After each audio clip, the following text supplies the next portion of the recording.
Good day to viewers, the Colonel speaking to you live from the Grange, British Imperial YouTube Broadcasting.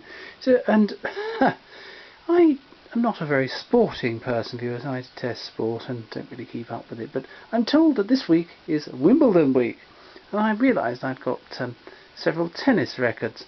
Here is another of them. Pavillion Record, Lawn Tennis, How to Improve Your Game. Number 3, this is part of a set, sadly, I don't have the rest. Singles Tactics, spoken by Dan Maskell, professional lawn tennis champion, coach to the All England Lawn Tennis Club Wimbledon, directed by Captain H.B.T. Wakelam. Yes, that's parts 3 and 4. The other side is Doubles Tactics. So, I'll turn over halfway through. In lawn tennis, as in other games, you have got to use your head if you want to win your matches.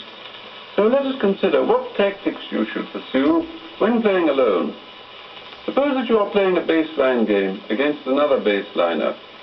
When your strokes are in the groove and you can make them correctly through sheer force of habit, it is time to think of the tactical side of the game. If you are a baseliner, your true position for conducting operations is about a yard behind the center of the baseline. Return to this central position at the completion of every shot you make, to avoid having to play volleys, half volleys, and shots which for you, being a baseliner, are not your best. Your plan of campaign must allow you to use all your best shots, and at the same time to prevent your opponent from using his. Try and discover his weakest wing as soon as possible. In 9 cases out of 10, it will be his backhand. Therefore you should serve to it and generally direct most of your shots on it.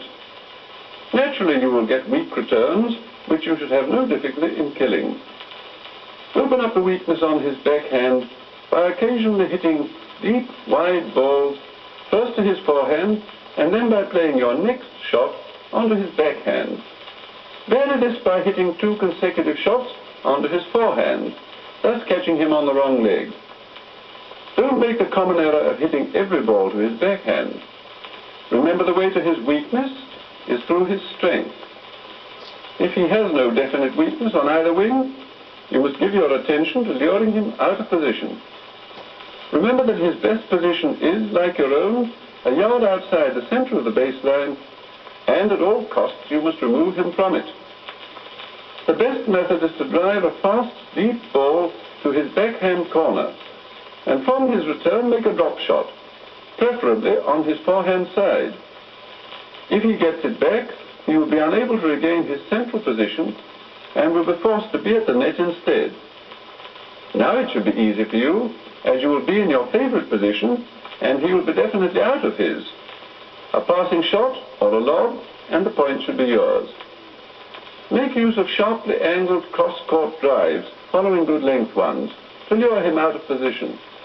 And also use spin, slice and chop shots to embarrass him still further.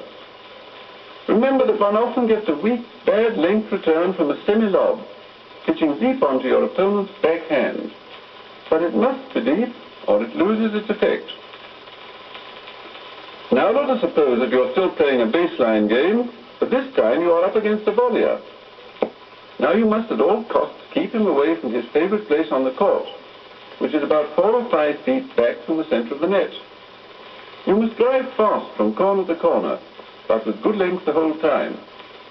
If your drives are of bad length, he will easily come in on them. As a means of keeping a volleyer away from the net, a good plan is to raise the height of your drive somewhat, especially if your length is not too good on your faster drives. It is almost impossible to make a return of a good length, high bouncing ball and still get to the net in time to position oneself for a volley. Don't give a volleyer a chance to take your shots in his stride. Serve good length balls and high bouncing ones onto his backhand. When he is at the net, you must keep your drives as low as possible, and you must take the ball earlier off the ground if you want to pass him for an outright winner. Use top spin to make your shots drop at his feet, thus making him volley up. Use well-concealed lobs to keep him from crowding the net, and also to tire him. Always lob high and deep when in extreme difficulties. Above all, vary your play against him if he does get to the net. But most important of all, hit fast drives, very deep, from corner to corner to prevent him getting there. Now this time, please suppose that you, as a baseliner, are up against an all-court player. Unless you are familiar with the actual playing methods of your opponent, you must play your own game as well as possible and await results. In the course of the match, he may reveal obvious weaknesses, such as an unreliable back or forehand, or an erratic volley or smash. Play on these things to the best of your advantage, and although your opponent may have twice as many strokes as you, they may not be under such good control as your ground strokes, and he will beat himself. In theory, if all his strokes are under control and his tactics sound, he should beat you every time.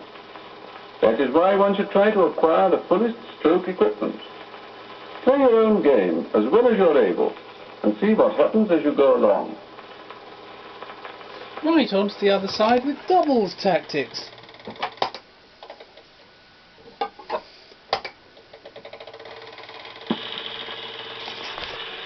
This time you have a partner, so your court tactics must of course be different. Don't ever forget that a double is essentially a team game, and that your first duty is to back up your partner and to make openings for your partner. Try as much as possible to dovetail and fit in with your partner, and above all, avoid showing any kind of annoyance if you think one of your shots has been poached, or that a sitter has been missed. Remember that in good class lawn tennis, there is hardly ever such a thing as a poach, for if your partner thinks that by going for a possible smash, an outright winner can be made, it is probably a thoroughly orthodox risk. The main object in a double should always be the gaining of the attacking position at the net. If you are serving, your partner will be up at the net, opposite the court into which you are aiming your service.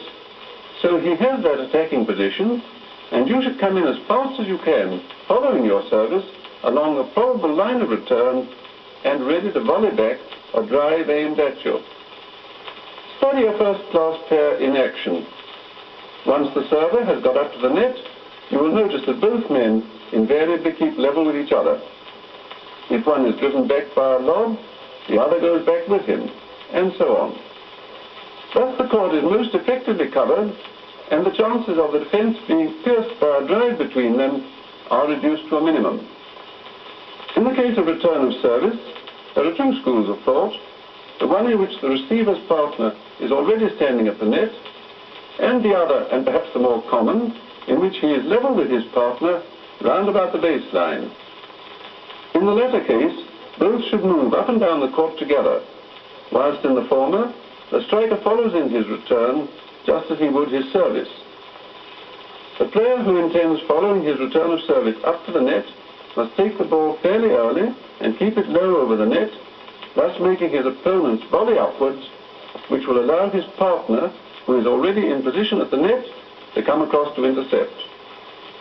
Remember that a well-placed lob is a very valuable doubles shot, but lob high, for a short lob in a double is even worse than a short lob in a single, and invites almost certain disaster.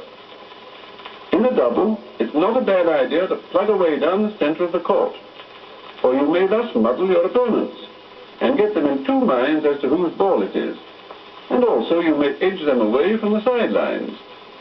Then when your chance comes, bang away at one of these sidelines for your winner, and even if you hit just out, you have probably done good, for you have shown them you are capable of catching them napping, and they may become unsettled. Again, if you are covering your partner, or think you are in a better position to take a ball than he is, shout out, "Mine," clearly and distinctly, for nothing upsets the pair so much as a collision.